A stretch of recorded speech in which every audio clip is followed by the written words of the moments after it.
G'day Spurs fans, Paul the Hotspur here, the only psychedelic soccer show on the internet. Just having a break. I saw on my GPS there was a park called Woodstock, and I thought I'd pop over here and see if there was any nymphs leaping over fires, but no, it's just a big building, but it's got a tree, you know, that's something, and I can't see any wood chip around being fenced off for fear of mesothelioma.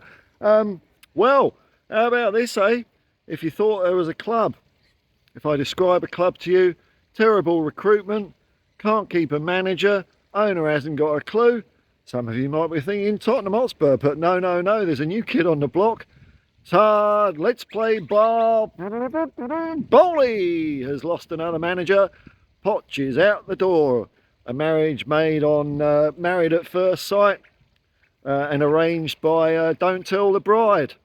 Like, this was never going to happen. The fans hated him.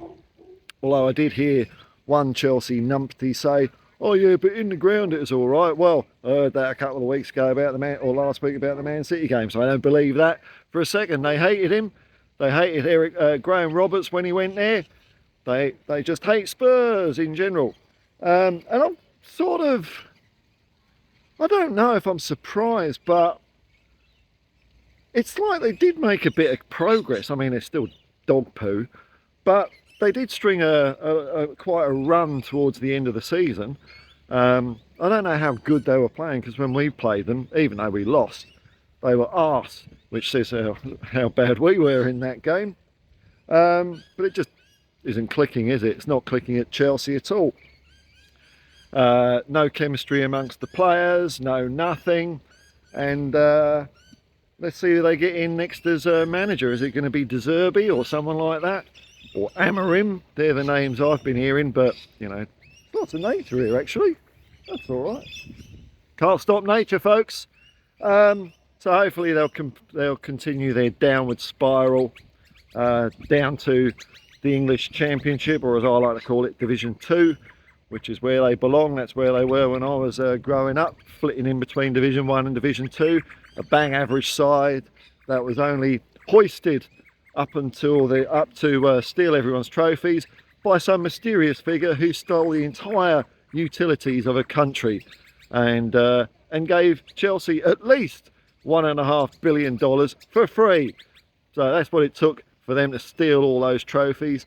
I'd like to apply Lance Armstrong Tour de France rules and just strip them of everything for being dirty cheats, and their fans are absolute scumbags as well. And also, Zerbi, yeah, he's gone from Brighton. Word on the street is that he's not getting enough say. He's not getting enough say in the players because, you know, they've got that bloke there who's got that data modelling algorithm that he keeps close to his chest, and he won't let managers pick and choose players. So, mark my words, I've been saying this all along. These data algorithm, AI, neural network, bags of crap, they'll get you so far. Well, 1 in 100 will get you so far, and then it'll die in the arse. So Brighton are probably going to start spiralling down. They've started their fall from grace. They're going to continue unless they get someone with a football brain instead of a silicon chip brain. Their demise will continue. But enough of that. We've got a game tonight.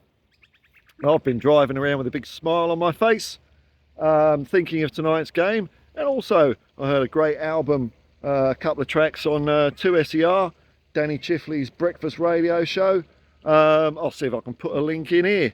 It's a band called Sun Atlas.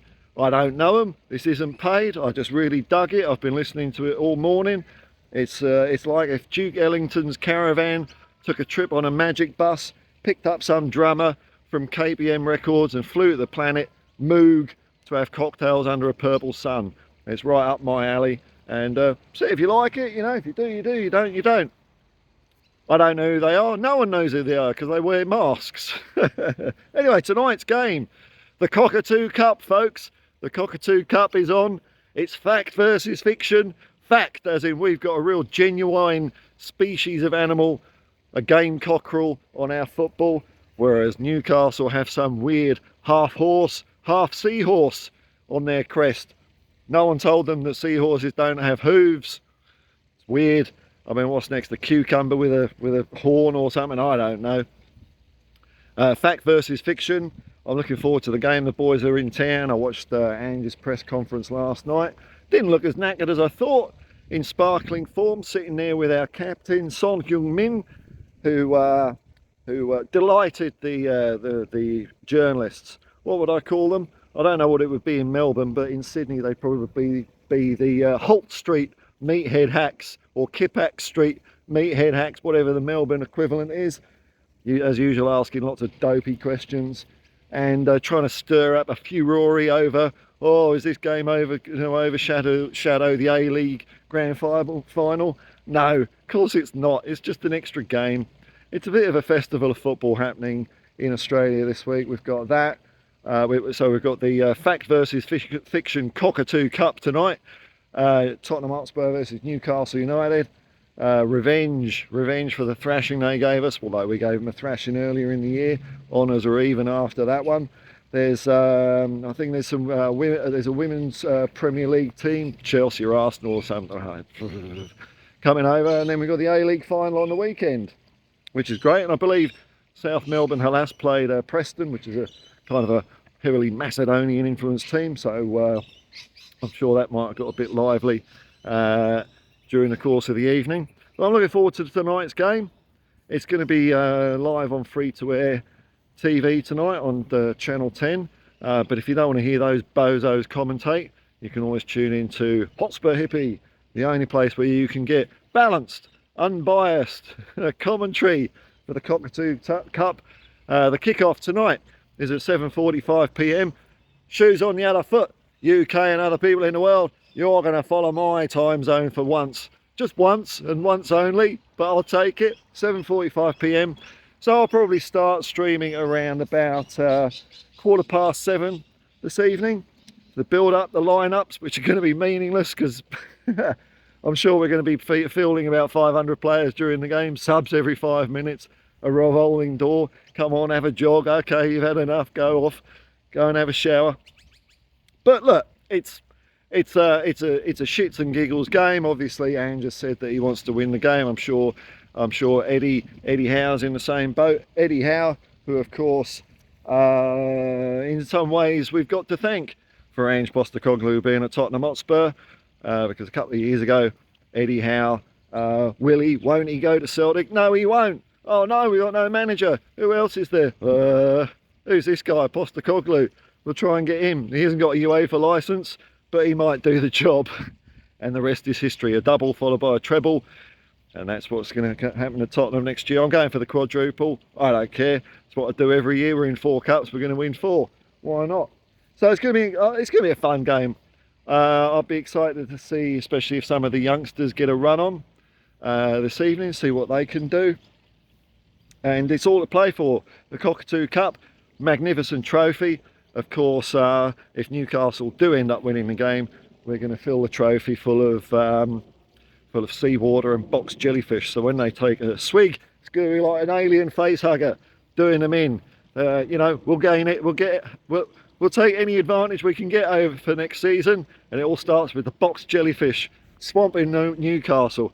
But of course, if we win the game, it's just going to be filled with I don't know, the sweet fountain waters of success, just to get us ready for our assault on all 4 cups next year. So it's all to play for. I'm looking forward to it. I wish I could have gone. It didn't work out in the end, but that's life. I'm excited to see a game at the MCG football game. So it's going to be like a little postage stamp in the middle of it, because it's a cricket ground, so there's going to be lots of space. So I hope the Tottenham fans really do shout their lungs out, just so players can hear it. They better start cheering now, because it'll take about 4 hours for the sound to get to the middle of the field. It's so far away, but it's going to be a cracking atmosphere. Apparently it's a capacity crowd, which is 80,000, so that's great. Good to see Ange come home. Good to see the players over here, and then afterwards they can all bugger off and have a bit of a holiday. But you be back on time, Spurs. You be back on time. We've got work to be doing next year. Don't you be lollygagging around on Ibiza or stuff like that. We want you in shape. We want you in shape. Ready to go. Ready to go. The fight has just begun. Anyway, folks, I'll see you all tonight, 7:15. Be there or be square. Peace and love, man, and come on you Spurs.